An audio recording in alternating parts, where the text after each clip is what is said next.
Good evening. Welcome along to whoever's here to the greatest show ever on the Talkin Kop channel. This is a show, of course, about the greatest sports person alive or dead. Just the greatest sports person that ever existed. Right? There's no holding back here. For anyone that's joining in, what we're going to be doing is we're going to look at who is the greatest sports person that we've ever come across in the history of time. And from that point of view, we're going to have three different topics on a weekly basis over the next few weeks. We're going to take in some of the major sports. We're then going to move on to some of the more random sports on a weekly basis. Each person's going to put forward three nominations in the sports category that they're talking about at that time. We're going to discuss those nominations, and if the nominations are Melogian, there could be an override with the two people whose topic it wasn't, right? So not as a preview to what's going to happen on this show. It's not right there, Michael Johnson. Right. So Usain's not going to be happy. That's all I'm going to say. He's on a plane at the moment, on his way over. Ryanair. He won't even need a plane. He can run across the sea. That's how quick he moves. But right. So anyway, brilliant. Joining me this evening and for the rest of the series is, of course, to my left here is Keith, and to my right is Gav. Right, which isn't bad. It's probably the opposite way around in real life. Of course it is, but like in my world, it's this way around, which makes lots of sense. That's all that counts. That's all that matters. On the show tonight, we're going to cover the three sports we're covering, and when I say three, it's actually multiple sports. Keith's got the best opener, which is football. He's going to put forward his nominations for the greatest sports person of all time from the best football controller. Gav is going to put forward three nominations of random sports people he looked up in an article without actually thinking about who's No, it's not. It's track and field. I'm saying nothing until you come to me. I'm saying nothing until you come to me. No, fuck it. Gav is covering off track and field tonight, so I'm sure we're all waiting to hear about Usain Bolt and Michael Johnson for those in the comments as well, right? And then I'm actually taking on, which was a tricky one, the greatest non-athletic sports person to see if we can throw into the mix, right? So, and the rules were from in my head around that one, and I didn't share this with anyone else, is sports that you don't really need to be an athlete to be at, right? So, like, I've three. I finally got the three. I was surprised at where I ended up, and but yeah, we'll leave them to last because there might be a few that the lads can think of that I couldn't think of. But yeah, it's not really going to cover off much. So let's start. Since this is a football channel, let's start at the top. What is the best, Keith, football can offer in terms of being able to put forward a nominee to being the greatest sports person ever across every single sport in the galaxy, right? Yeah. Where do we start? Well, football is the people's game. It's the most popular sport in the world. He's not going to say David Moyes, is he? No, I'm not going to say David Moyes. The People's Club. Didn't make the cut. He didn't make the cut. So what I've done, I've picked three footballers. Now, there's not going to be many surprises in my one.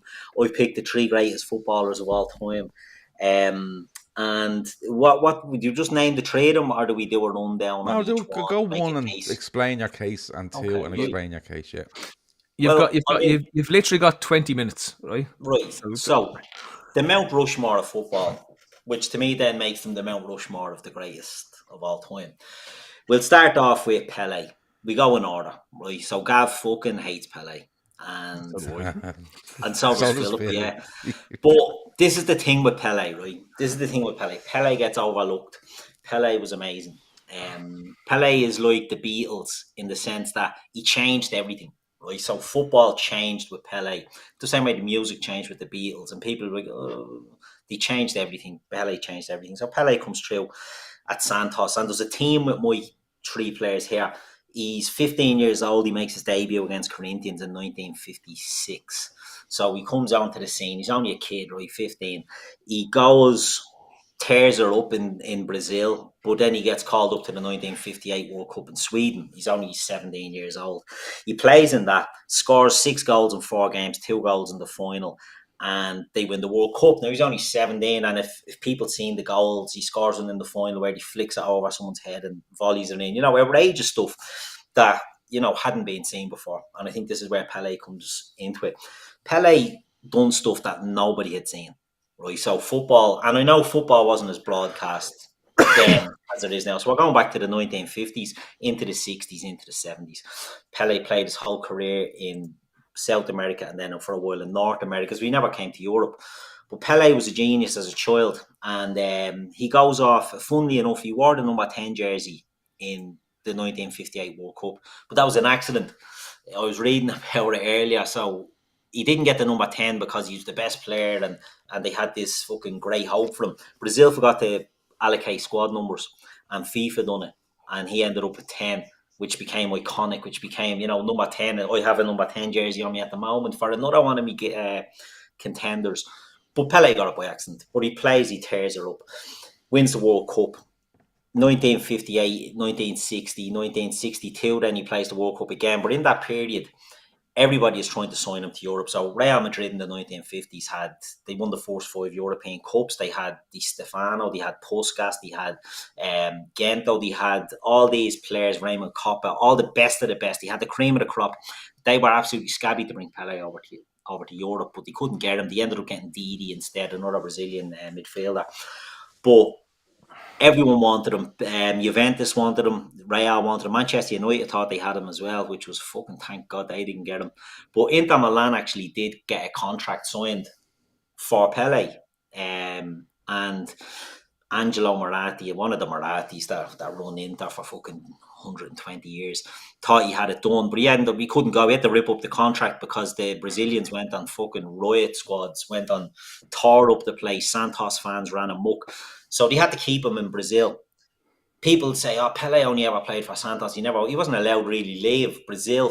Not forced him, but they had to pay him to stay."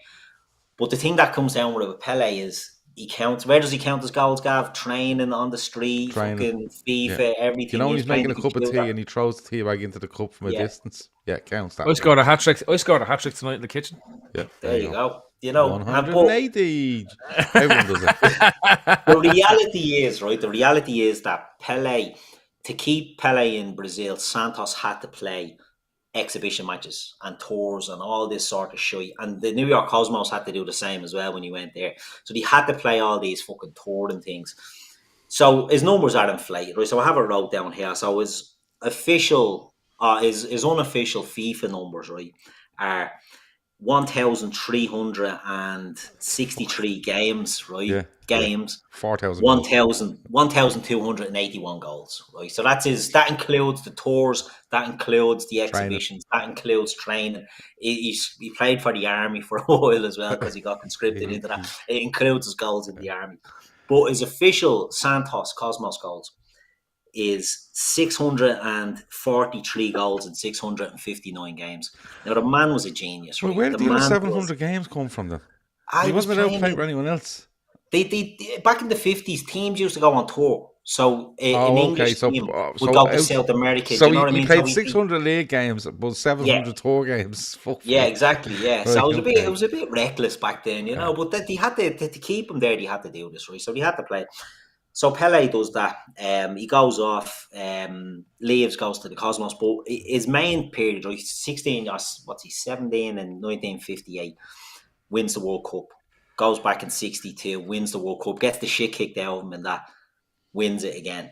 Goes in 66, gets the shit kicked out. 62 was in Chile. Chile, yeah. Yeah. 66 is in England, obviously. He gets kicked out of that one. He gets literally, I think it's Portugal, absolutely fucking upend him. And he's limps out of the World Cup, so he do nothing in that one. But he comes back in 1970 and it's, Pele is the big one. That's the one everyone remembers. 1970 World Cup. I don't know if you are the same. I grew up, you'd see only the odd videos and clips, but FIFA had these documentaries for each World Cup, right? So they do the 82, the 70, the 50, 58, all these things, 54, they had them all.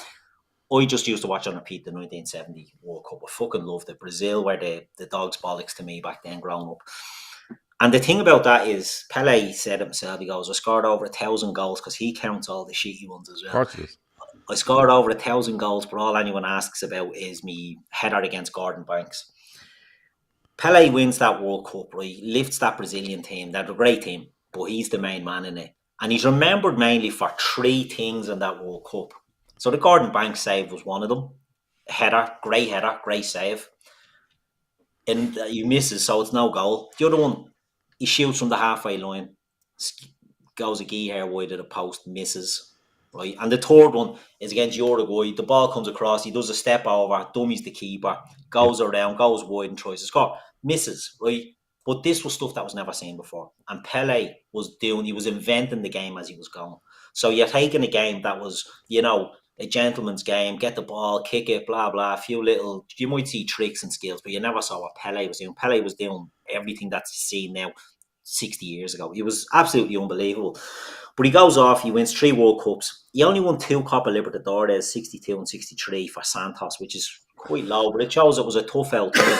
And he won 0 Copa Americas. So his list of honours, and it's something we come on the next one I'm going to talk to, the list of honours wasn't great. He did win a fair few Brazilian leagues, but how much weight are we putting into the Brazilian leagues? So he didn't go to Europe, but it was because he was such an economic treasure. He couldn't let him go. So Pele, he invented the game. He invented the modern game, skills, all that sort of stuff. So he's my first nominee, right? Now I go through my other ones, or do I let you attack? No. Walk away. I want to hear who the 3 nominees are, and then we can decide if there's any point in attacking the ones and choose one of them. Yeah, right. So second one, I have me top on here. El Pibe de Oro, the golden boy, Diego Maradona, right? Number 10, again, follows on from Pele. And there's a sort of a synchronicity with, the timeline of these lads. So Pele sort of retires, essentially. Well, he plays his last Brazil game in 71, but he plays on in fucking America and escaped the victory for a few years after that. Maradona comes on the scene in 77, I think. Maradona, but again, we're talking about a prodigy here. So Maradona used to get wheeled out as a 12-year-old at Argentinos Juniors games at halftime to do tricks to entertain the crowd. 12 years old, like ridiculous carry on that he was doing. But he makes his debut at 15 for Argentinos Juniors, and he comes on the pitch. He's wearing the number 16 jersey, obviously because he's a sub. Comes on the pitch, and look, South American football, hatchet football in the 70s, it still is now, but if you can imagine what it would have been in the 70s, a midfielder off Talleres comes over to him, and Maradona just dinks her under his legs and nutmeg. The place goes fucking wild. It's only 15. Do you know what I mean? The place goes absolutely wild. And your man that he nutmegged says it 30 years later. They interviewed him, because it's a real famous clip. Interviewed him, and he's like, I went over to press him, and the next thing he was gone. I looked and I couldn't even see him. He was gone away from me. Maradona had this weight on him. I don't mean physical weight. I mean just this weight of, a proper wonder kid, like Pele was, So he's coming in playing first team football, 15, 16 years old. So he makes his Argentina debut the next year, but he doesn't get brought to the 78 World Cup. Cesar Menotti doesn't bring him, thinks he's too young. Maradona has the hump over that.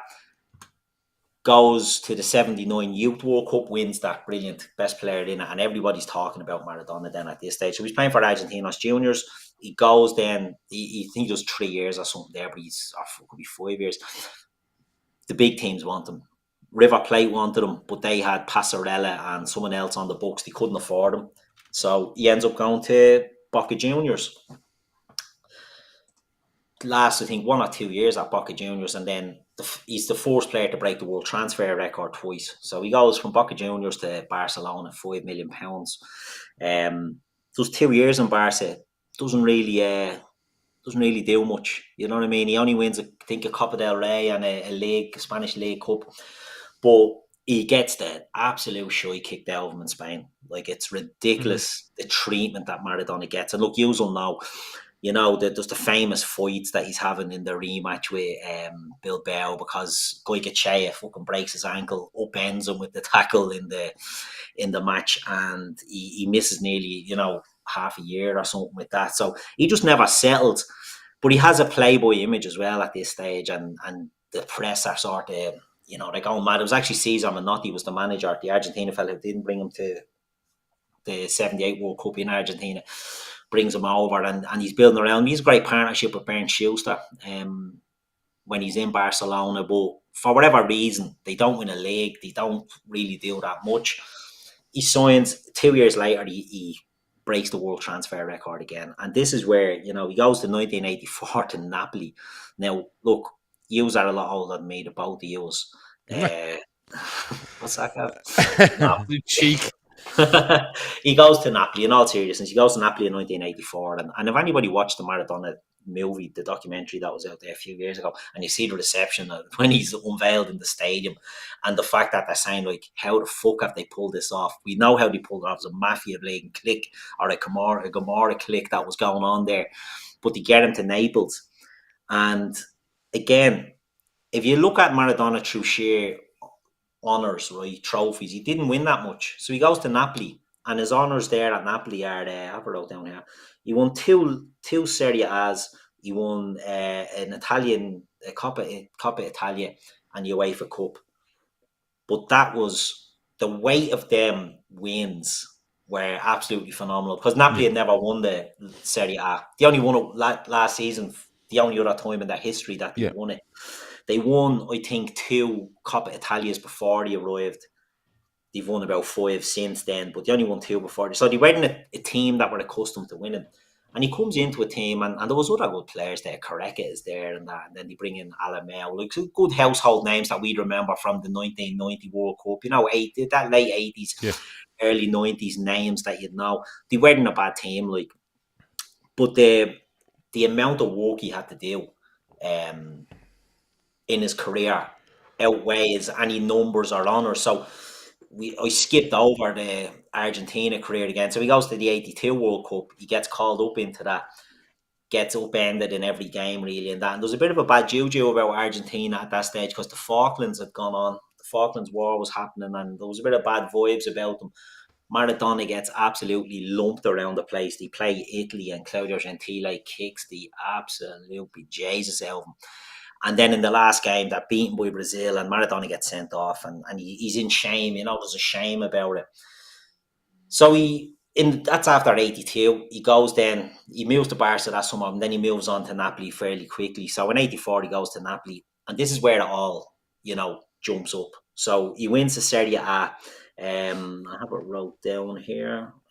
So he wins Serie A in 86, 87, and 89, 90. But he wins the World Cup in 86. Everybody knows it, and everybody knows what they done in that World Cup in 86. But what people don't realise with Maradona, well, maybe they do, maybe I just assume they don't, is that Maradona wasn't this playboy. He was a playboy off the pitch, but in the team, he wasn't. So there was a load of shy putting him on a pedestal, in the build-up to 86. And, Maradona gets his own room, and, Maradona does this, Maradona. And Maradona hated that, and he was like, no, he's part of the team. He's the leader of the team. He's not some deity that gets treated any differently. So people don't realise that as a teammate, Maradona was out of this world. Like, he was brilliant. It wasn't just what he done on the pitch, but he wasn't away with the fairies at this stage.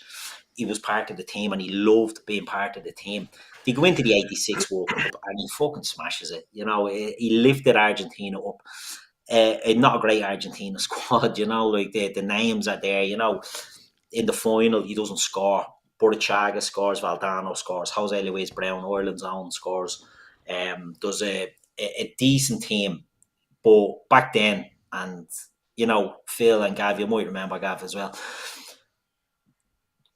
European leagues didn't have many foreign players. There was caps on how many they'd have. So a lot of the, Argentina would have a lot of Argentinian-based players. Brazil would have Brazilian-based players. You wouldn't really know a lot of them.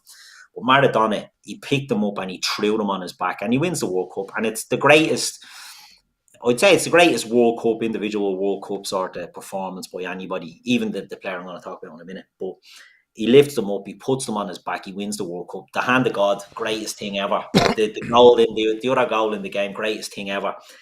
Everything he done in the World Cup, iconic. Right? He's at Napoli at this stage. They win Serie A. They win 86, 87, they win Serie A, and they win the Coppa Italia. They win the UEFA Cup. The weight of them trophies was absolutely phenomenal. And then he goes 88, 89, 90, they win the league again, but that's the lead up to Italia 90. And you were at Italia 90, Phil, in Italy, and we done shows about this World Cup before.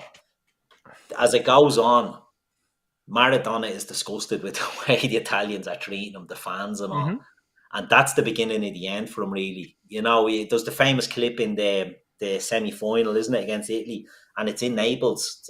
It's in Naples, I think. It's in Naples, yeah. They're booing him, and they're booing the national anthem. And Maradona is this. You see him just mounting, calling them puta, puta. He's really giving it. I think that was it began to turn, and then he knocks them out, and that was it. The Italians just turned on him, and everything goes wrong, and he fails drug test then, and he's going off. He's going to Sevilla. Taxman. The taxman gets him. Yeah, the taxman's taking all his dough. He's actually hunted out of Italy because the taxman's after him, and he can't return until late noughties. Everything they covered for him, all of a sudden, boom, there's no covering anymore. But then he makes a comeback in the '94 World Cup. Iconic, drugs, whatever. But you can't get the picture. He scored a belter against us at Nigeria, and they used the camera. Is it against Greece? Yeah, he ate the camera. Yeah, but it's absolutely iconic. You know what I mean? The goal is brilliant and the celebration. But Maradona was Maradona, and if Pele was the Beatles, Maradona was the Rolling Stones, or he was Led Zeppelin. Do you know what I mean? He took what was there and he just fucking made it louder, and he made it more, dangerous and more whatever. But he only played a handful of games in the European Cup, because back then, the league winners played in the European Cup. Napoli won the league twice. He didn't. Barcelona didn't. Yeah, it's 1992, I think, or a little bit after 1992, that the actual group stages started coming in. And, when they increased it to two, I think, at that stage. Yeah, it's two originally. So he's not played many. But that's what I mean. Like, if you look at his list, there's not that much. But the weight of what he won is absolutely phenomenal. Phenomenal. Right, move on to your next one. Because my last one is Leo Messi. My last one is Messi. Just before you go there, Keith, Scouser Pete, if you want, like, genuinely, I don't hide my age. I'm 46. I'll be 47 this year, right? You're only a kid at Italia 90. I was 13 at Italia 90, and I was also broadcast live to this nation at the match. So there's one for people to go dig up the video. There you go. But anyway, feel in the fucking Palermo with a John Player Blue hanging out one mouth, a big fucking bottle of lead put into that hand, and his dad going, leave us a drag on that. I'll tell you the story some other time, but you're not far from the truth. Right, go on, Keith, give us your last man. Messi is the third one, right? And now Messi to me is the GOAT. He's the greatest of all time. This is why he is the greatest of all time. And Messi, look, made his Barcelona debut at 16. Is there a team here? 3 of them are fucking kids making that debut. And what happens with Messi's at Nils Old Boys. He's a small little kid. The family say he needs growth hormone therapy, all that sort of stuff. Barcelona stump her up and bring him over, bring the family over, and he's gone through the youth ranks, and he goes through 4 youth teams in one season, and then gets called up to supplement the first team squad by Rijkaard, the players on international duty. Ludovic Giuly came out afterwards, after the first training session, and said, never seen anything like it. He said the first team players, the centre backs are terrified. They don't know what to do with this kid. Like, they don't know what they've never seen anything like it. Now he's 15, 16 at this stage, and he's tiny, and he brought him up, and he goes back. He's playing in the B team and the C team, but the first team players then demand to Rijkaard. He's coming into the first team. He's only 16. They bring him in, and it's an old friend of the show, a friend of ours, Ronaldinho, a man who's unlucky to miss out because he's an entertainer. Ronaldinho knows what he says. He takes him under his wing. He develops him, and he takes him and sees him as his little brother, and that's the way he treats him for the years that he's there. So he eventually takes over the number 10 jersey from Ronaldinho. But what Messi done, Messi does have the silverware. Messi does have the numbers. Messi does have everything. And the reason I think he's the greatest is because he done everything that there's nothing. You can't tell me anything Maradona can do better than Messi. Right? You can't tell me anything Pele can do better than Messi, and you can't compare the years either. So it's a bit of a pointless strawman argument. But he done it. And very similar, if I was to do an NBA, I'd be talking about LeBron James doing it with the weight or the shadow of someone else over him. And what Messi had to do was he had to deal with the shadow of Diego for every step of the way. Every step of the fucking way, he had to deal with the shadow of Diego over him. Comes into Barcelona, absolutely tears it up from the very first time he comes on. Now, I've seen Messi playing. I don't know if you have seen Messi playing live. I've never seen anything like it. I've never seen. I was in the new camp, and the electricity when the ball goes near Messi. It's like, I used the analogy of Diogo Jota on a show recently, and the Jaws music comes on when Diogo Jota warms up against Arsenal. But that's what it was like with Messi when he was playing. He's just hovering around, and the ball gets him, and boom, 100 miles an hour, he's gone. He's skinning people. I think Messi is underrated. I think he's the greatest of all time, and I think he's underrated because you can look at the goals, and let's have a look at the goals. So he played 899 career games, club games, 726 goals. None of them are in exhibitions or for the army or on FIFA or in training or throwing tea bags into the bin. He's got 106 goals for Argentina and 180 caps. And the numbers are there, phenomenal, scoring 60 goals a year. Like it's absolutely ridiculous what Messi was doing, the numbers. And people always doing down and say, oh yeah, but that was because of Iniesta and Xavi. The insult to them two lads, because they're two of the greatest midfielders of all time, and it's still an insult to say that Messi needed them. This kid was the best ever to do the game, in my opinion. He's won 10 La Ligas, 4 Champions Leagues, the Copa America, the World Cup, 8-time Ballon d'Or, and it was the international stuff that was held against him. And again, this is Diego. You know, he scores a goal against Getafe, I think it is, and he skins them, the exact replica of the Maradona goal in '86, and he skins him, and he's always had to live up to that. Maradona's his coach in the World Cup, you know, people are comparing him, and it was held against him. He never won an international cup. Boom, Copa America, done that.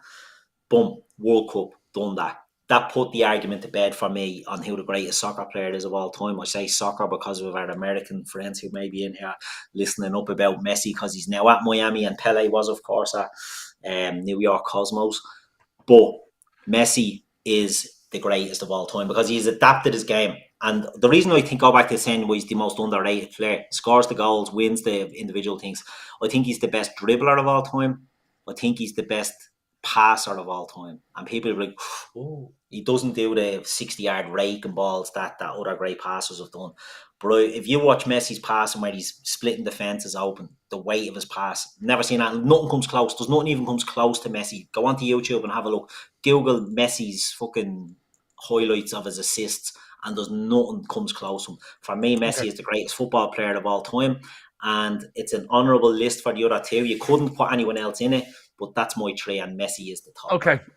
Okay. So, but Gav, do you have any contradictory, or is there anybody you should throw in there? To be honest with you, it's hard to argue with Messi, but and because I'd actually put Pele ahead of Maradona, and the reason I would, and I don't like Pele, right? I don't even like what he became, right? But he, when you think of the greatest sports person of all time, I think Pele transcends stuff, possibly more than the other two. Names to throw in, if you're talking about transcending the game, Cristiano Ronaldo probably gets in there, alongside Messi for, you know, the impact he's had on the game worldwide and stuff like that. But I think it's hard to argue with Messi. You could probably put, other honourable mentions, probably Johan Cruyff, Beckenbauer. They were the two that I was toying with. They were the two. There's a few, but in fairness, if you were to sit down and go, who is best in class at the game of football all time, I can't see an argument against Messi. I think the football one's one of the easiest ones to do. So I think from my point of view, and I'm the biggest contrarian ever that's ever going to exist on any of these things, but in my head, as much as I'd love to argue, because Messi doesn't fit into my favourite footballers or who I think is the best footballer that I've ever seen in my life, right? Ronaldinho is yours. Yeah, that's because I'm more into the showman in terms of what it was. Yep. But to your point, Gavin, I think this is the most important thing with this whole thing, right? It's the transcending of the sport. Had I not seen what happened when Messi went to the States and how that changed, no footballer. Pele was the closest, and I agree with you here on this. Pele was the closest to it in the 70s when he went to the Cosmos, right? And you could make an argument that Pele brings the sport as close to the modern style in terms of the interest and everything else that went on in a non-internet social media age in terms of what it was. Because around the world, everyone knew about the New York Cosmos, they knew about the North American Soccer League, they knew about all this type of stuff that didn't exist. But I think Messi takes that a step further again. So to Keith's point, he wins the World Cup in the Middle East, right? He's a global icon because of the UNICEF element that sits in the Barcelona side. His numbers are off the charts. He had the best part of a 20-year battle with Ronaldo as to who the greatest player on the planet is. He's done it at multiple different clubs. He had a down spell at PSG. But this new element where he's able to bring the game to markets where it existed but wasn't the prime part, he put soccer... no, me. He put soccer above all the other sports on ESPN on American television. What he does is still broadcasted above hockey and above baseball on the regular season if it's not playoffs time in terms of what's there. So from that point of view, and to the debate that we're having, which is the greatest sports person. So it's not just in the sport, but I think he's the best version of somebody that's potentially transcending football and being the greatest sports person. And to my point, what started this discussion was, could a team player be the greatest sports person? Because you're going to have so many elements of singular people who transcend their sports. And I think in this instance, Messi is a very special case where a team player transcends the sport to a new audience, in like that Beckham and did and stuff like that, where it was showmen as opposed to what it was. But also it brings the team. He's changed. He brought the Inter Miami. Look at the team that's Inter Miami. None of them are there if he's not there. Suarez doesn't turn up there if he's not there. So I'm all in. I think we all agree with the Messi shout. So yeah, it was the easiest one. I think you could argue all day on ability and stuff like that, and it's hard to argue against Messi on ability. You could argue on transcending. I think Pele is probably the closest to him on transcending the game in a certain era. But overall, yeah, you can't. I think it's so fucking hard to argue against Messi in all categories as the best you've ever seen. Yeah, definitely from a football nomination point of view, I don't think you can argue against it. So I don't think that's a unanimous decision. For Keith got the easy peasy. Yeah. It took a lot of time to get to that, didn't we? We could have just said at the start, Messi next. Yeah, you could have. We started building up. Still here. now we're going to have to try to figure out the track and field. Now, can I do track and field?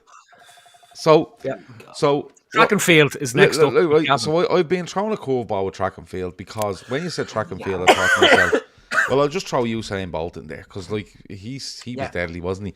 And then I looked stuff up, and I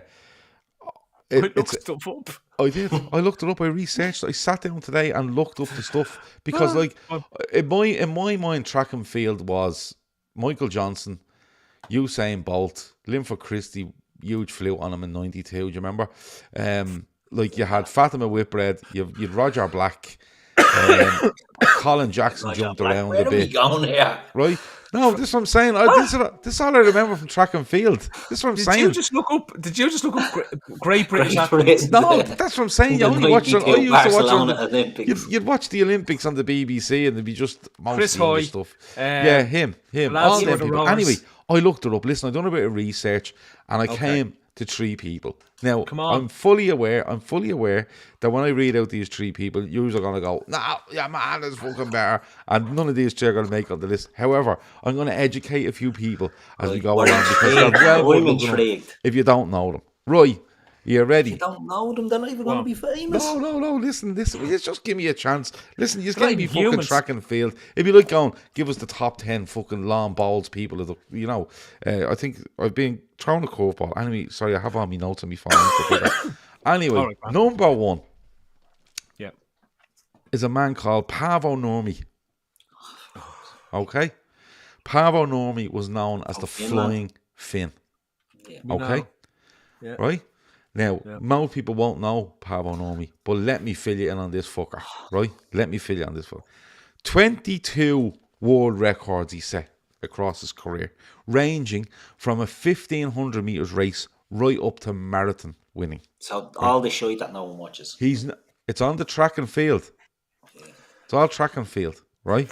Amazing fella, this track and field, right? Okay, he's still to this day. Now, we were talking, he was in the 1920s, right? And I didn't want recency bias to come into this either, because recency bias is a real thing, right? Because it is, right? It is, recency bias is a thing. So I thought, let's broaden our minds. It's grand. Yeah. Well, I think you're being a bit, I'm not too sure, Phil. But anyway, he's still the only person to this day to be undefeated, right? In 10,000 metre races across his entire career, right? Now, you look at the 10,000 metres, you look at 5,000 metres, and there's loads of different winners every so often, right? Incredible, right? He never, ever lost a cross-country race in his whole career.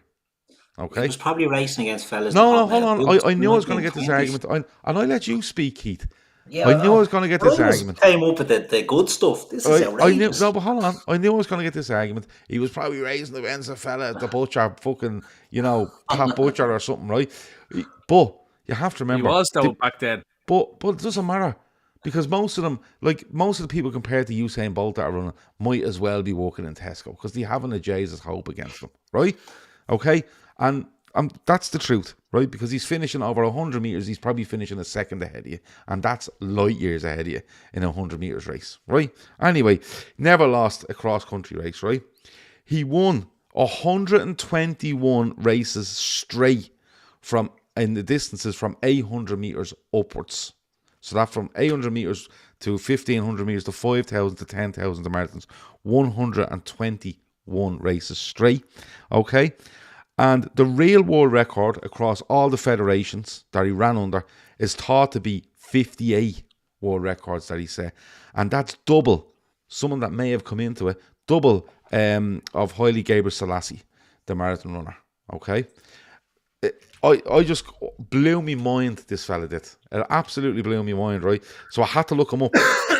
And I did, right? And just in the Olympic Games, he wins gold in the 10,000 metres in Antwerp in 1920. He wins gold in the same Olympics in the cross country, right? In the team cross country, in the same one, he wins gold. Paris 1924, 1,500 metres, 5,000 metres, cross country, team cross country, and 3,000 metres team. He wins 5 golds in that Olympics, okay? 1928, in Amsterdam, he wins the 10,000 metres. He also wins silvers in the 5,000 metres in 1920, 1928, and the 3,000 metres in 1928. That's what he does. He's from Finland. I think he's fucking deadly, right? Okay, move on to your next one, will you? Right? No, sorry. I have to write this down because I'll be coming back to this fella. Absolutely unbelievable stuff from him. The second person I picked, it was a tough list, is Carl Lewis. Yeah, okay. Yeah. All right. And well, at least we have something we can work off. At least we have something we can work around. That fella is unbelievable, right? Yeah. Carl Lewis. Hold on, I'm going to take about 6 minutes to do mine. He took 36 minutes. You said you said you had an hour to do this. I'm trying to move you along. Oh, look, I'm trying to read it out, but just keep interrupting me and slagging All right, me. sorry. Carl Lewis. Awful choices so far.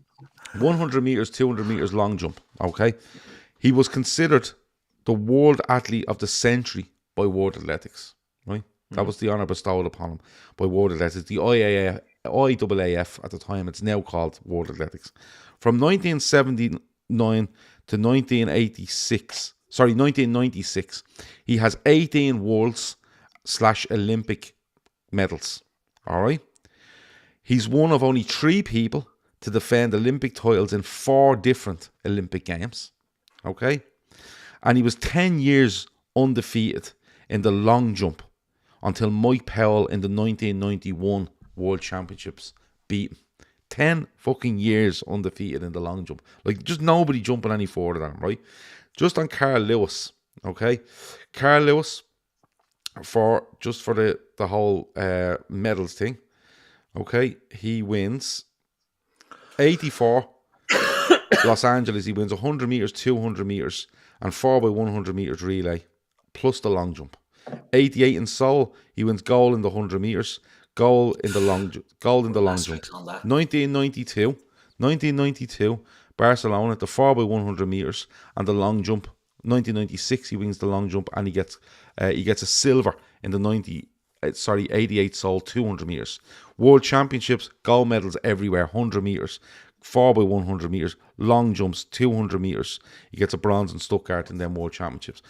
An unbelievable athlete. Absolutely unbelievable when you read about him. I know there's asterisks against it because a lot of people he competed against were found to be on the gear. A lot he competed against? Yeah.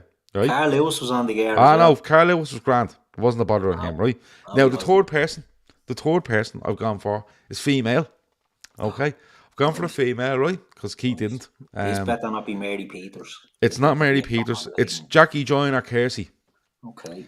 Jackie Joyner Kersey. Okay? Since 1998 is the world record holder in the heptathlon. The heptathlon, you might ask, what's in it?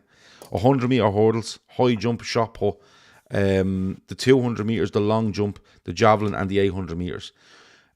She's finished 200 points ahead of our nearest competitor in any competition that's held in a heptathlon since she's done it.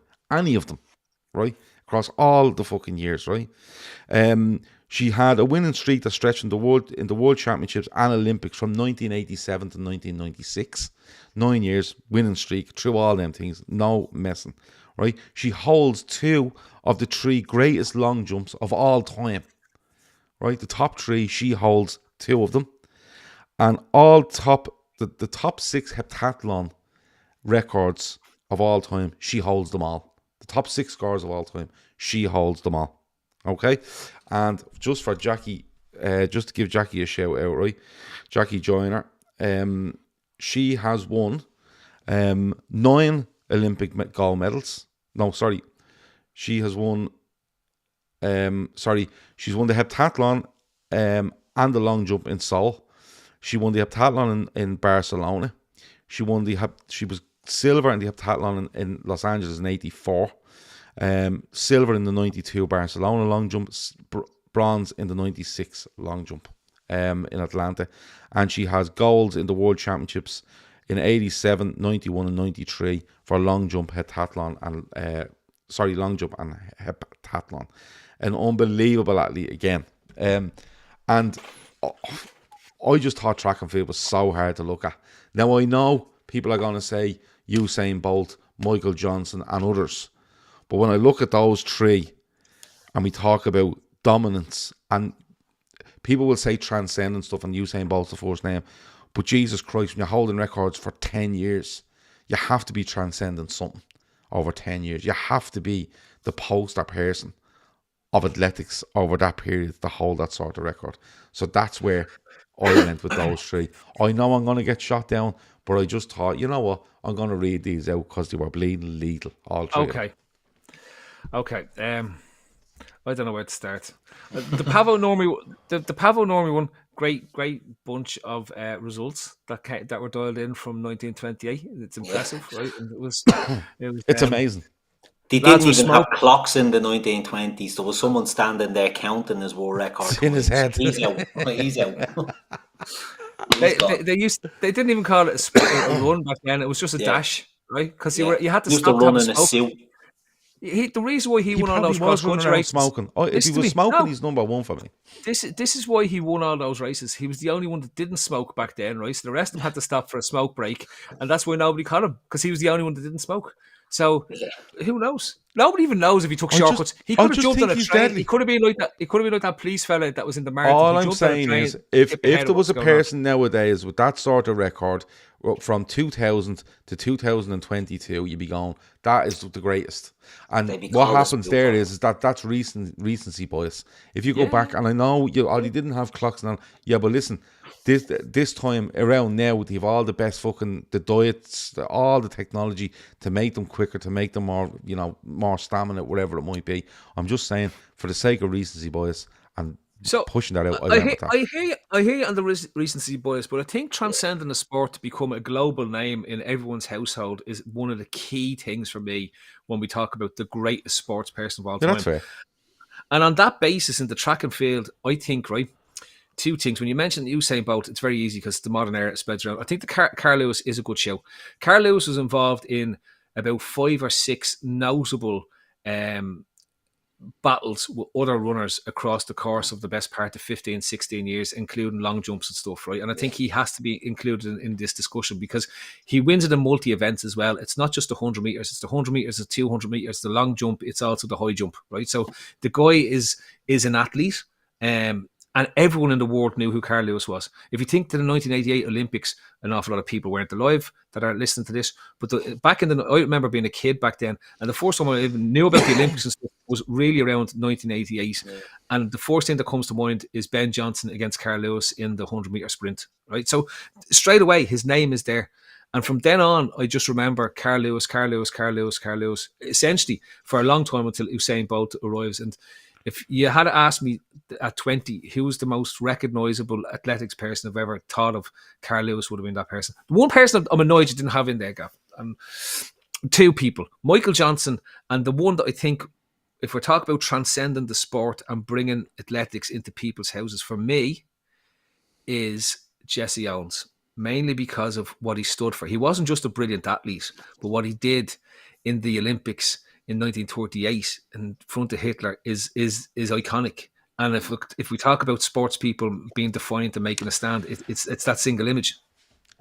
Yeah, maybe so, but like it's an iconic thing he does. But does it transcend the sport, or does it transcend the image and the story? political Probably images does, or whatever? but as an athlete, is he? Do you know what I mean? That's where I only thought on that. Michael Johnson, I get, like, he was jogging and he was beating Everyone. lads. Yeah, no, he was outstanding. And the only reason I didn't put him in is because I think Carl Lewis definitely transcends more than Michael Johnson does. Fair enough. So that's Sergei and I think he's Bubka. a By the better way, record.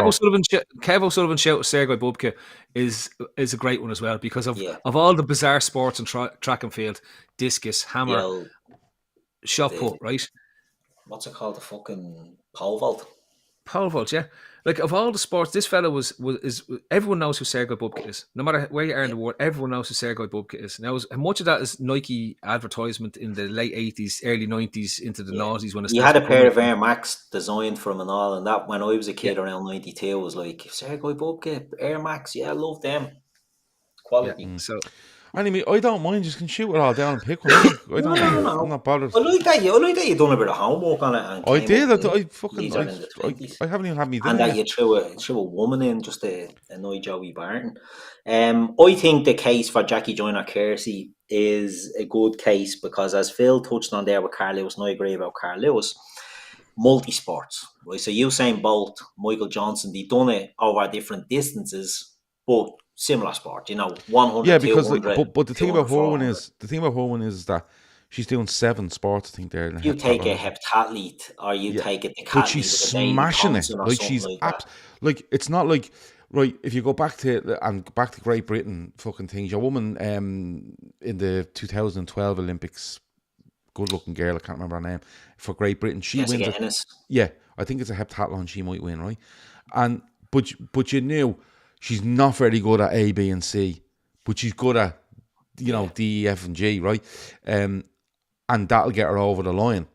This girl is just smashing them all out of the way, like, on all the stuff. It's not like she's edging in certain things. She's just, like, smashing it 200 points more than anybody else in any era. Is phenomenal from her. I think it is. I think track and field is the most interesting one because it's primarily an individual sport, right? Yeah. And these people stand out as icons. Like, it's not just when we talk about, it's the hardest one because so many transcended their era as well, in terms of, like, we think of Florence Griffith Joyner, but wasn't she involved in Balco at one stage as well? So that sort of sullies her legacy in terms of the performance that she reached, what she achieves, the fact that everyone knew who she was, what she looked like. Everyone, anyone that was alive when Florence Griffith Joyner was dominating the Olympics remembers the nails, remembers the hair, remembers everything about her, right? And what she achieves at the Olympics is monstrous in terms of the results that she gets. I think the strongest arguments we put up, Pavel Normi, if you're just talking about who's the most successful athlete of all time, hands down wins it and is recognised as such, right? But if we're talking about the greatest sports person ever, and just for people there, we'll bring the cathletes and pure multi-sport athletes into a separate topic further down the line, where we could talk about triathletes and endurance athletes and stuff like that we can talk about specifically, because they are based around multi-sports. But we're talking about athletes who, in this instance, are competing in different sports in the same Olympics. I think it's a toss-up, and we're probably biased when it comes to being men as well. But it's hard not to put Carl Lewis in this instance. I would possibly have Carl Lewis down as the strongest out of that, and only because I think all the records stand up against each other. But I think the transcending of the sport, Carl Lewis has to be one of the biggest people that has transcended track and field. Has to be. I get Usain Bolt. I get Michael Johnson. There's obviously others out there. If you look at 10,000 meter runners and stuff like that. But honestly, everybody knows who Carl Lewis is. Everybody And knows. what he did. Everybody knows. And to be honest with you, in all honesty, when I put these together, I was more of an educational piece because people need to know about these people. But I honestly thought I'll get Carl Lewis in there, and you'll probably put Bolt and Johnson up against them and see where you want to go with it. That's where I thought you'd go with it. Where do we stand on drug cheats? Because I've not really got a problem with it. I don't really have a problem with it. Like, Carl Lewis is drug cheat. But the era and the time, there's a 30 for 30 about Ben Johnson. I think it's a 30 for 30 about Ben Johnson. Yep. It's fucking brilliant. And it just goes through all of them in the race. They were all juicing. And Phil's a big fan of cycling. And there's an epidemic of juicing in the cycling as well.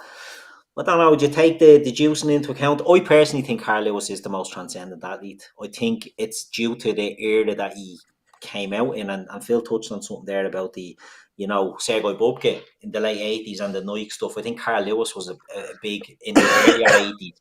And if you look at the likes of Michael Jordan around that time, they were all coming through, and Nike was a big, huge thing. And Carl Lewis was the American dream. I think Carl Lewis would be the one that we would put through there, just as a transcendent athlete. I would pick Carl Lewis out of that. But if you want to put someone up against him, by all means do so. And I'll let you choose between you who you put up against it. I'll put it this way, right? I think, so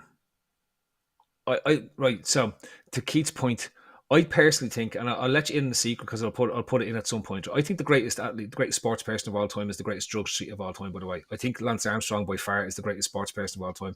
And that'll be a later thing. I'm happy. I'm going to put this up at a later point when we talk about this stuff, right? Well, but just taking drugs on you all the time. I had Maradona, so I can't count that is, fuck's sake. But from my point of view, I struggle to put Lewis. I think he is the most iconic athlete, right? But I don't think he's the greatest sports person because his legacy is tainted because he did fail 3 drugs tests prior to the 1988 Olympics that were hushed and covered up by the Americans. So that to me... Okay. If we're taking that into account then, and we take I think Lewis Jackie Joyner-Kersee on that basis is... No, you don't have to take Jackie Joyner-Kersee. What I'm saying is, if you're taking Lewis out because of that, you either go Jackie Joyner-Kersee or you put in Bolt or thing. And I think Bolt, he's amazing at what he does. And Michael Johnson the same, right? But if you look at what she does over that period of time to win that in all those different, sports, as we call them, or I can't think of the word. I think she tops Usain Bolt and Michael Johnson. What I'd say about Usain Bolt is the word I was looking compared to Jackie Joyner-Kersee. I don't think anybody was going home or stopping what they were doing to watch Jackie Joyner-Kersee. And could be wrong, She was a big athlete. Usain Bolt, people stopped what they were doing. Usain Bolt was running in the World Championships or in Olympics. You're going because you're like, this fucker is going to shave that world title, that world record time. And what's he going to do it by? And he's doing it by looking at the side and doing a little shuffle as he's going. Transcendent, I think Usain Bolt's the greatest athlete of all time, in my opinion. But he could get done on the drugs as well. Who knows? I'm happy to go. I wouldn't want to put a counter argument up. I'm happy to go with one of the ones you've picked. If you want to settle on Carl Lewis or go for Jackie Joyner-Kersee, it's a flip of a coin for me. Well, I think if you're going on the drugs thing, I think Jackie Joyner-Kersee stands up there because she's the greatest female athlete of all time. So she has. It's not like it's not a token thing. And to be honest with you, I think if we're overlooking her as not transcending the sport, I think we might be a little bit ignorant. Yeah. Because what has she done for athletes all over the world? Young female athletes all over the world to go, fucking hell, like she's doing all of them. I could literally go in and try all of them. How many of them tried all of them? How many of them come out? And how many of the athletes nowadays or in the last 20 years have turned around and says, well, I'm doing this because Jackie Joyner-Kersee done it, or I'm doing 100 meters because I'm doing, I think to put how she transcended something down, I think we might be a bit ignorant because that is like, just look at all the disciplines. It's mad. Like all top 6 heptathlon scores of all time, she holds them. Like it's not like she just had a deadly one year and was all right to the other years, but the rest of them are shy. All 6. So I'd settle on her then. That'd be my settle. Okay, Yeah, if you happy with you that. both settled on it, I'm happy to go with the vote. I would have gone with Jesse Owens mainly because he was multi-sport. It was long jump, it was the sprint events, and he crushed Hitler ahead of the World Yeah, War but Two. the So crushing Hitler thing is But it amazing. has more weight. That But has more weight, I think. Than that to me that's transcending a political landscape rather than a sport one. the only thing is, Gav, he was a black man in the Olympics, right? So he Yeah, not only is it the Hitler thing, it served to um, expand more horizons than ever would have been before, right? And Yeah. I'll go back to it when we talk about transcending, right? There's not even television, and everyone knows who Jesse Owens yeah, is. that's fair. Yeah, He Everyone knows wasn't about allowed how in restaurants in America. Never mind what he was doing in fucking in Berlin. in Berlin, right? yeah. And everyone knows and can think still to this day knows about Jesse Owens and what he achieved in those Olympics. So go to your Pavo Normie point at the very start, right? You had to go and find this out by looking up who was the greatest athlete of all time, right? Everyone knows that Jesse Owens absolutely smashed the Berlin Olympics before World War II, stood up in terms of in the Nazi stadium, and you have all the pictures now, and it's still there. It's still iconic. So when I come to it and saying, when people talk about Jackie Joyner Kersey, if you go looking for this stuff, you suddenly realise, yeah, I recognise her name and stuff like that. Jesse Owens, if somebody walks up to you and says to anyone you're having a conversation with, and Jesse Owens comes into it, they straight away know who he is. That to me is my counter argument to it. Yeah, but and I completely get that, but I think we might be downplaying the influence Jackie Joyner Kersey's had on women's sport and women's Okay. track and field and multiple disciplines in women's sport over the last 30 years. Grant, as I said to you, the majority rules, so I'll give you that, right? Thanks. So Lovely. in there. Right, Now we're on to my tree, right? right. Well, how long And have we got left? We're 2 it's minutes not over time. it's it's not going to be long. And actually, there might be a bit of a row over this because if you can think of anyone else, great, right? So the first one I'm going to put up in, and I didn't want to because I don't like him, right? But I do have to recognize on the basis of what we were talking about. So remember, mine are non-athletic sports, so it's basically people who aren't running around the track or doing stuff like this, right? So it is tough. They're really playing games as opposed to sports. If Now, you want hold to on a get down, minute. Can I ask? You did not yeah, bring golf into this, did you? no, Right, because golf should no, stand on its own. that's one. Right, Yeah, okay. just because you're into golf, I knew you'd get upset if I brought it into golf. Yeah. Although you could Because it's really definitely a argue, sport and you need to be athletic to do it. really, no. We're in the realms John, of Jockey Wilson and all here. yeah. So for me, right. So for me, I hope Phil harps back now. Sorry, Phil. I hope you harp back to the lakeside, the lakeside darts because they were amazing. I'm not even. I don't like darts, right? But I'm putting Phil the Power Taylor in it because he's outrageous, and he was outrageous as a darts player. Okay, 20 years, absolutely dominating the sport.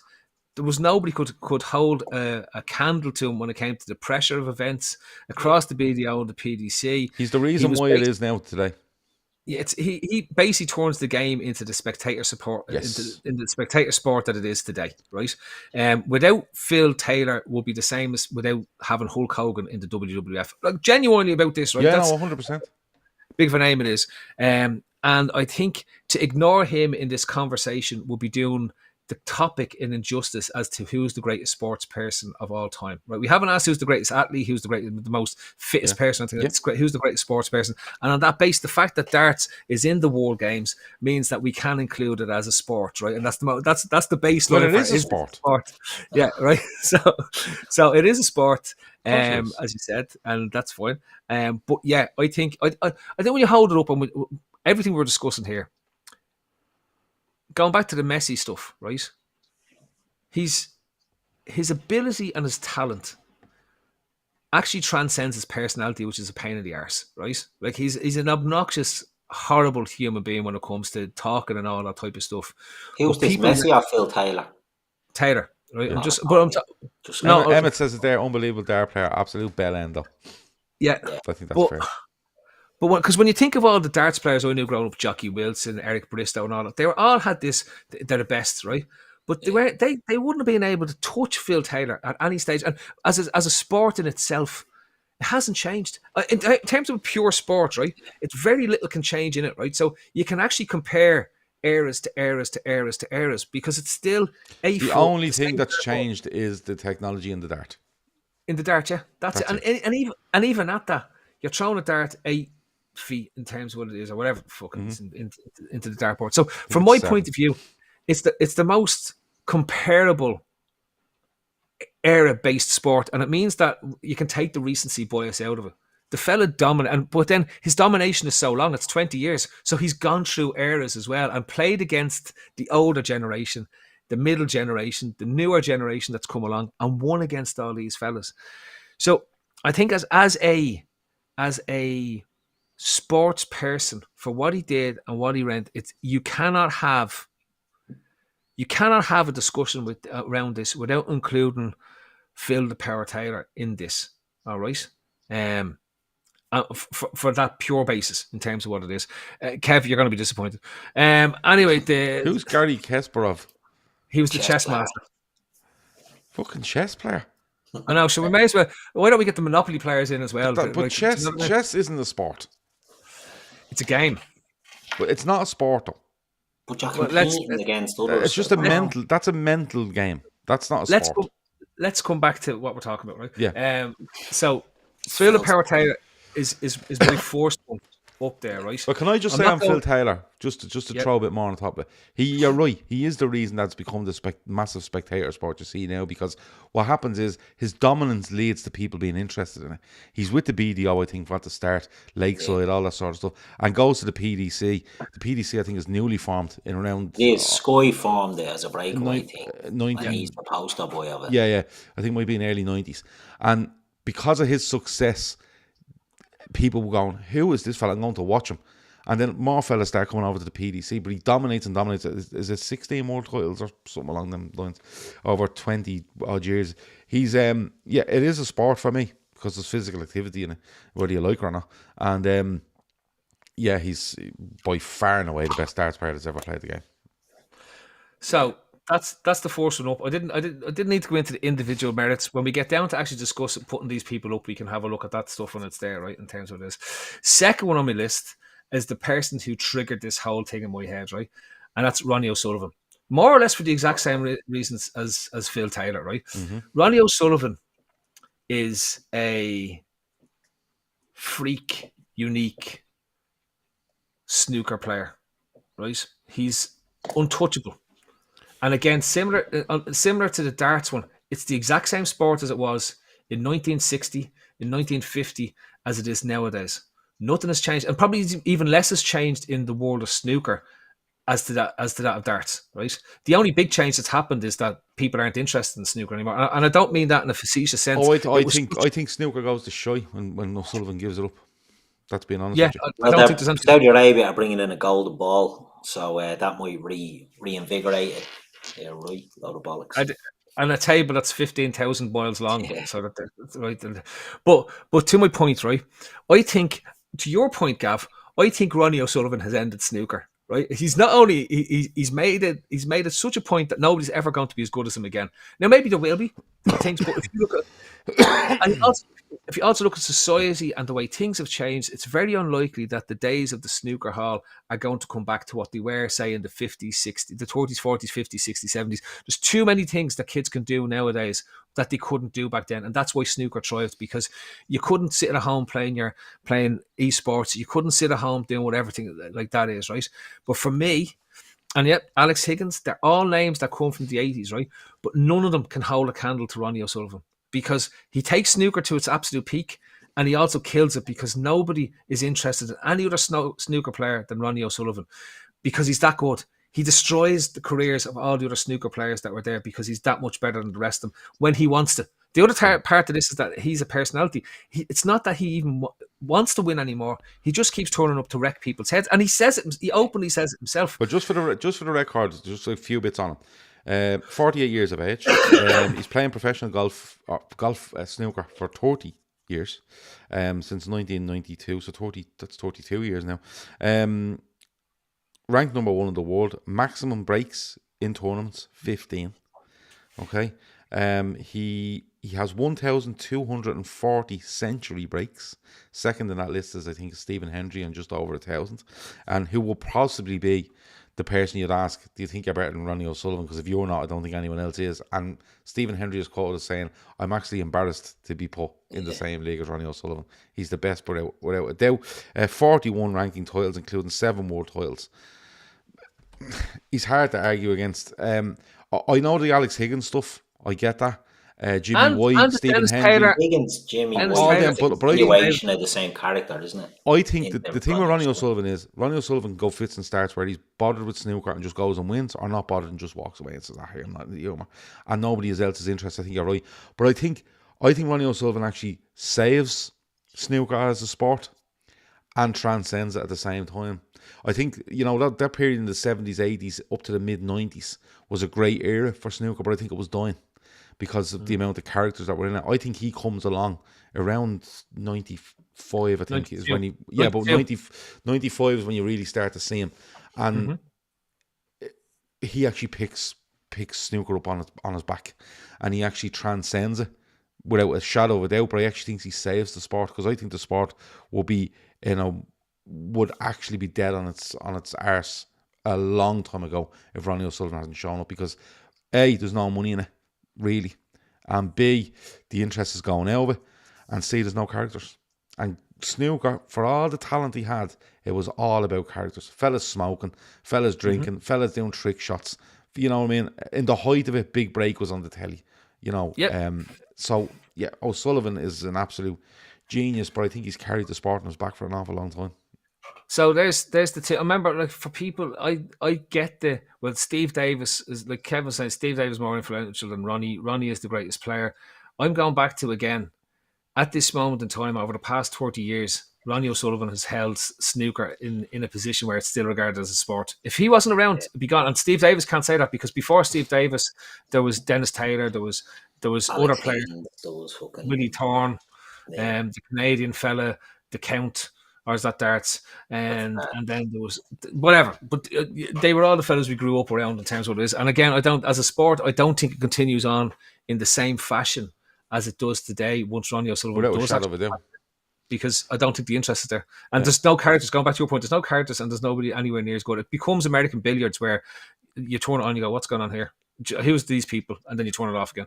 Right? So that's the problem. Before we finish on him, I think the problem with the characters in snooker now, and this might come across as a bit racialist, it's not meant in any way to be racist, but the Asian influence now in snooker, it's becoming a much more mechanical sport where there's zero personality. Jing Dong Wei, all these lads, great players, but there's no sort of character around them. You know, Judd Trump is probably the only player now that you'd look in the modern sort of players, the newer players that are coming along, that you'd have an interest in.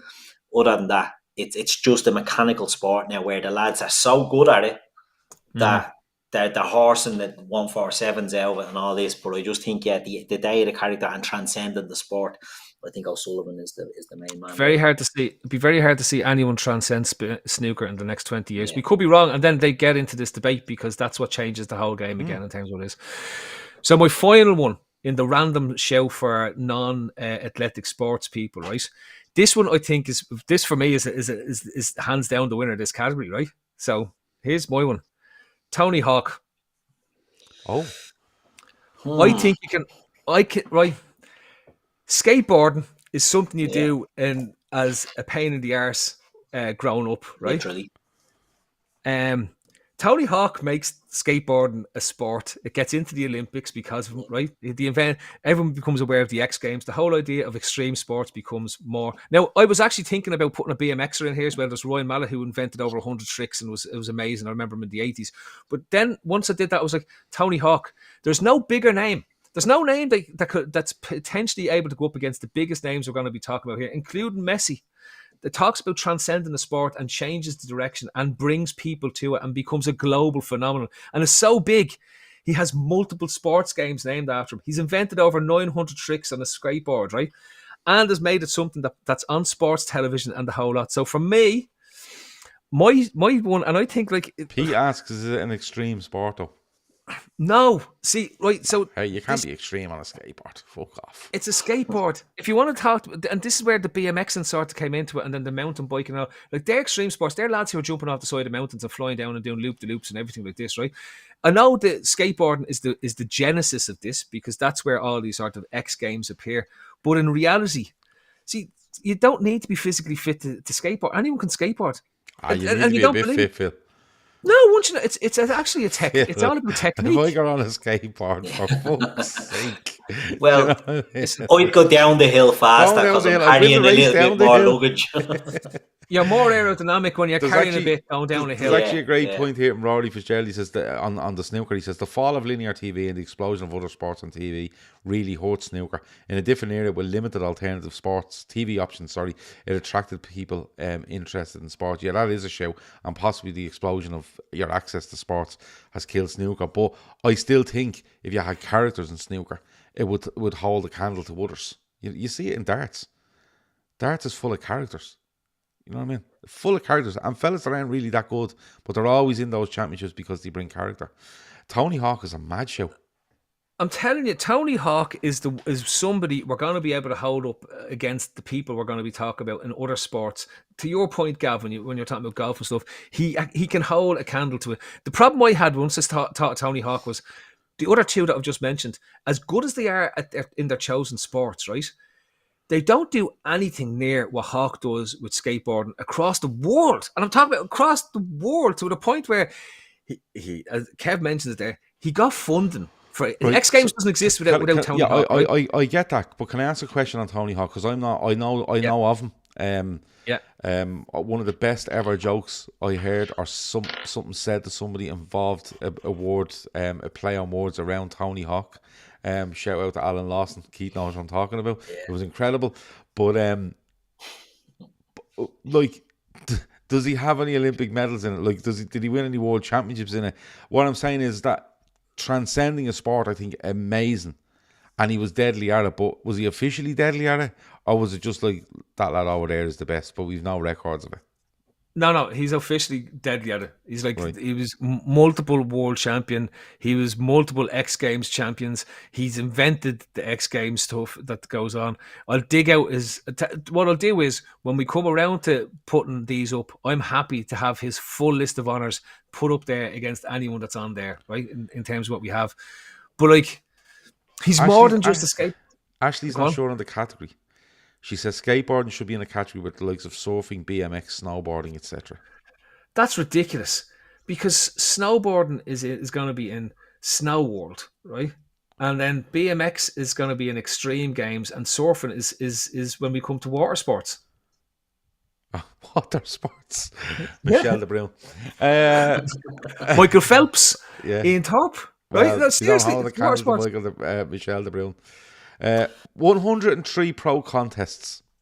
173. He won 73 and placed second in 19. So there's about 11 of them he didn't become first or second in. Yeah. Hawks is the skateboarding is what Michael Jordan is the basketball. Yeah, he's not the best. You see, if you're talking, it makes it a different decision. I would have Ronnie O'Sullivan ahead of Phil Taylor, right? Because I think Phil Taylor comes into a sport or starts to dominate a sport on the up. For me, on the up in terms of popularity, and it's only getting more popular. I think Ronnie O'Sullivan comes into a sport on the way down and manages to keep it relevant. And I think it's much harder to be a snooker player than it is a darts player, right? Both physically and mentally, right? For a longer period of time. So I would have Ronnie O'Sullivan ahead of Phil Taylor. I don't know if either of you agree with that. But then when you throw Tony Hawk into the mix and you start going, lads, whether you like it or not, 92 first or second places in 103 contests, multiple video games, X Games, this, that, and the other. Film, and like proper films, like not just like films. And he also invented, right? He invented, Gav, don't forget, like multiple tricks on a skateboard, like stuff that was never seen before, right? I just feel it'd be a crime not to have Ronnie O'Sullivan in the list, but I don't know. Like we're allowed one match shout near the end. Does Tony Hawk come in there somewhere? But Kev makes the best point, right? You go to Brazil and say Ronnie O'Sullivan, they've no idea who you're talking about. Go to Brazil and say Tony Hawk. What are they going to say? Skateboarder, right? Yeah. Yeah, but if you go to England and ask Tony Hawk. It's more niche. I think it's more It's not. niche. I think it actually think everyone in the world knows who Tony Hawk is. They do. This is the whole thing. My thing about this is, right, Tony Hawk is a brand who popularised skateboarding, but that's a fairly new phenomenon. Is he the greatest skateboarder of all time? The answer is no. Taz Pappas is the greatest skateboarder of all time. Oh, go Googling. No, I watched the documentary. Did you ever see the documentary about them? Yeah. About the Pappas brothers. Brilliant. But and Tony Hawk comes out as a shy hawk in it, in fairness. Yeah, but I'd still disagree that he's... again, we're talking about the greatest sports person, right? Yeah. We didn't say the most talented. This was the whole thing we were talking about in terms of what is... If you happen to be the most talented, that transcends the sport, that's amazing, right? But we're talking about the greatest sports person, and that's more than just... See, I think you've intentionally put him in here to store the shit. Right, because you could have easily put him into extreme sports or whatever and went, yeah, Tony Hawk, handy number. But you've gone, Phil Taylor, bit of a wanker. Ronnie O'Sullivan, everyone fucking loves him. I'm putting Tony Hawk in, and I have a brilliant fucking argument for him, by the way. That's what I think has happened here. And I know the way you're laughing that's the truth. So, yeah, there we go. I don't know. I just think it's an absolute crime not to have Ronnie O'Sullivan in a list of the top 20, top 10 or whatever sports person, whatever it ends up, because Tony Hawk has transcended the sport. I don't think he saved them. I don't think he's actually saved a sport. I think he invented it. I think he invented it. I don't think he invents a sport. Like, I don't like skateboarding. The reason I don't like skateboarding is A, I can't do it, and B, there's a fella down the road from me that must have been about 40 and was playing on a skateboard outside his ma's house, and I just can't get on board with that.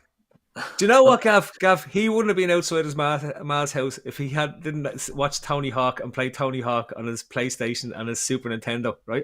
This is the whole problem. I know. I just don't think. I don't think skateboarding was there to be saved. If you get me. Kev actually makes the best, and I'm happy to put this up to a public vote, right? Okay. Because we're sitting here. I'm all for Tony Hawk, and we've got I'm all for Ronnie O'Sullivan. I'm O'Sullivan as well. So O'Sullivan's a genius. He's two-handed. Learn to play left-handed. Right. So I'll tell you what we do. I'll tell you what we do. I will put a Twitter poll up at 9 a.m. in the morning. That will last 12 hours. Mm-hmm. And the simple question is, who goes into our list of top sports person of all time? A, Tony Hawk, or B, Ronnie O'Sullivan. That's all I'm going to say. And whoever comes out on top, comes out on top. Great way. It's a great point, in fairness. It is. Tony Hawk, because Gav's right, you knew what you were doing. You were throwing this little bling grenade in here with the counter argument that he transcends the sport. He's a cultural icon. We'll have more to go so than any of the others. We'll have to go with the poll because we're all allowed a wild card entry at the end, right? And I don't think Phil would like to waste his wild card on Tony Hawk if he loses. And I most definitely wouldn't like to use my wild card on Ronnie O'Sullivan if I lose. So I think Kev's is a great show. So from 9 a.m. in the morning, or I can put it up after this show. Doesn't matter. And all I'm going to say is Americans. Our new series, The Greatest. The Greatest has launched. But we have a debate. Who goes forward to the final list of greatest sports person of all time for ability and what are we going to say? For ability and transcending their sport. Sports. Yeah. There's Steve. Tony Hawk's been in The Simpsons. Ronnie O'Sullivan hasn't. Right? Yeah, but Ronnie O'Sullivan's probably been in Coronation Street. What was the heading for this group again? Non-athletic sports. Yeah. Yeah, and I think there's a load of blade and stuff. There's a lot of athletic gear going on in skateboarding. Hang on. How many? Unless you're going to bring in chess and things like that, right? Chess is not in. Chess is not a sport. There's not many non-athletic sports you can bring into it. Right? I actually got stumped. You see, I would have preferred that to track and field, but there we go. No, I'll put up a poll and I'll explain it all in the tweet, and I'll put the poll up with A and B, and we go till 9 o'clock tomorrow night, and we'll see, or whatever time I'll put 12 hours on or something. Not 12 hours, 24 hours if I do it tonight, and wherever the results comes out. Perfect. Right. Ashley, archery, shooting, they're all track and field. Gav missed out on those ones. That's like in the archery isn't track and field.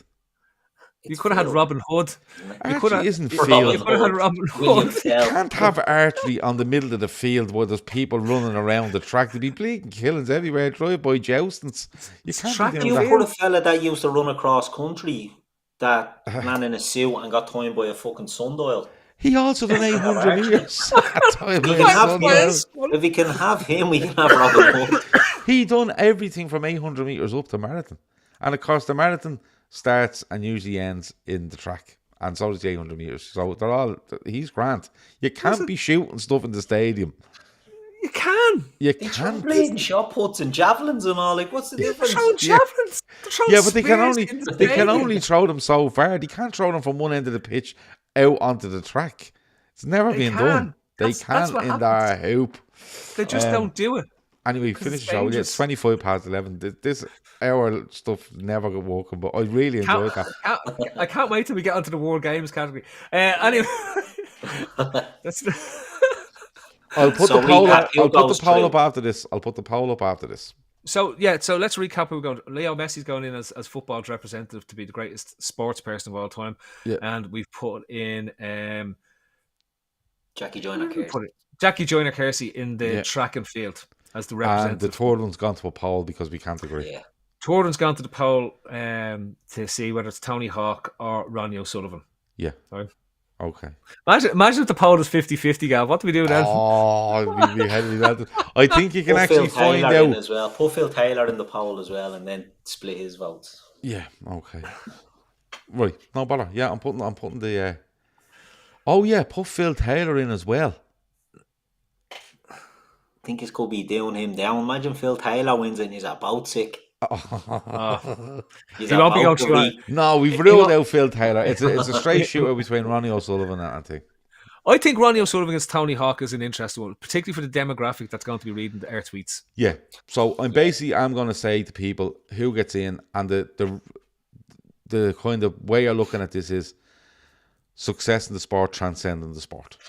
Yeah, That's fair. exactly. Because I think the success of Tony Hawk is a bit bad there when you read about it. But it depends what value people hold on that. So Yeah, 100%. Yeah. right, go on. Right. Get it sorted. Right, so that's been the first night of the greatest. Thanks to everyone throwing in their stuff in the comments. Leave comments afterwards as well. Let us know what you thought of it. Yeah, see what you think afterwards, particularly so we know where we're going.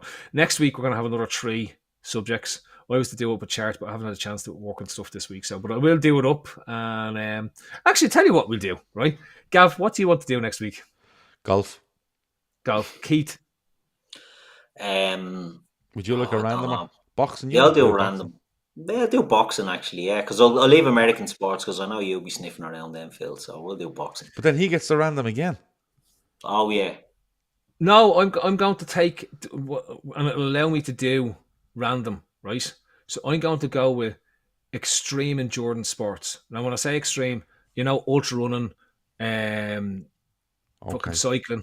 Cycling's going to be in this list as well in terms of what's there because, like, if you're doing a 3-week race, that's extreme endurance, right? And whatever else I can find around the endurance side of things as well. So there's no 'Cause I think random for next week. I need to be Googling these ones, Gav, because I don't know any fucking Listen, Iron you Men or just have to triathletes. tell me. No. Once we're going. Ironman multi-sport is for another week, right? This will be single We've only category. 5 weeks. We'll do 10 weeks. We get 10 weeks out of this. We'll do whatever we have to, Easy. right? Yeah, we go as far as we want. Right. Okay, fair enough. Right, go on. Grant, that's been the greatest. That's been Gav. That's been Keith. Can't wait to see what happens now on the poll. We'll be back, which is next week on the next episode of The Greatest, when Gav talks about golf. Keith talks about, I can't remember what he talked about. Boxing. And I'm going to be boxing. And I'm going to talk about extreme endurance. Well, not extreme. We'll just call it endurance sports, right? We'll just call it, make it simple, endurance sports. Swimming to the Atlantic and stuff like that, right? So that's what we're going to do. Holding a piss on a bus and you're miles from home. Yeah. Things like that. No, that's extreme endurance sports. Exactly. That's been the show. Good night. God bless. We'll talk to you all next week.